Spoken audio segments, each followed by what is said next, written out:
Today, I want to talk about what drives you, but also what depresses you. You see, we're all wired differently. If I tell you about an author that writes 10,000 words a day, it might inspire you. It might make you think that's something to strive for. You might not have realized that it was possible to write that much in a day. Maybe that propels you to seek out all of the information that you can about writing faster. On the other hand, hearing about high word counts might make you feel lousy. It might discourage you. It can make you question yourself, doubt your abilities. It can even trigger an anxiety attack. Maybe you didn't happen to write that day. Or perhaps you wrote 1,000 words or two and was feeling good about yourself. Then, when you hear that author scribbling 10,000 words in a single day, you feel like such a loser.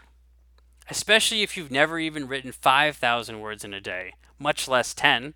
You might wonder, what's wrong with you? Why can't you achieve those heights?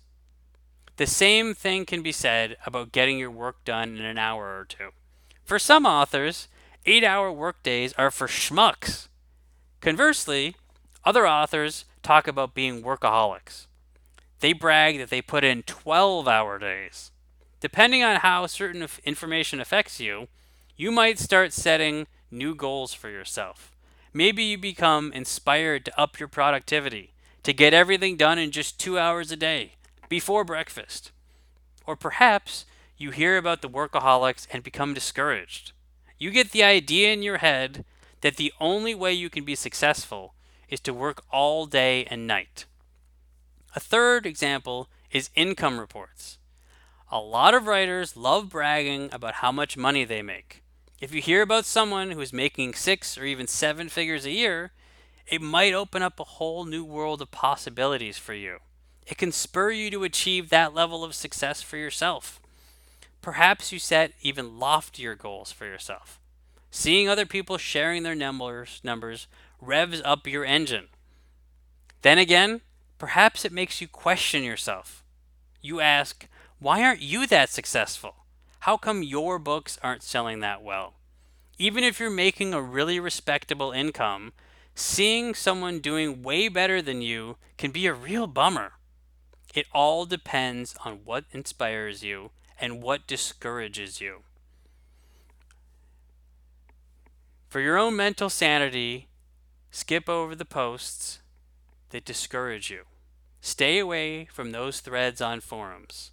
Otherwise, your entire day might be ruined. Meanwhile, if those threads inspire you, then seek them out and read all the information you can about them. Ultimately, you just need to figure out what drives you. Then make changes accordingly. And make no mistake, the information that you expose yourself to can have a huge influence on your motivation, your productivity, and your mental well-being. Take care of yourself out there. Now, before you go, I want to tell you about a mini guide that I'm giving out for free. It is called The Top Mistakes That Self-Publishers Make. You can get your copy by clicking on the link in the description of this video. Claim your copy now.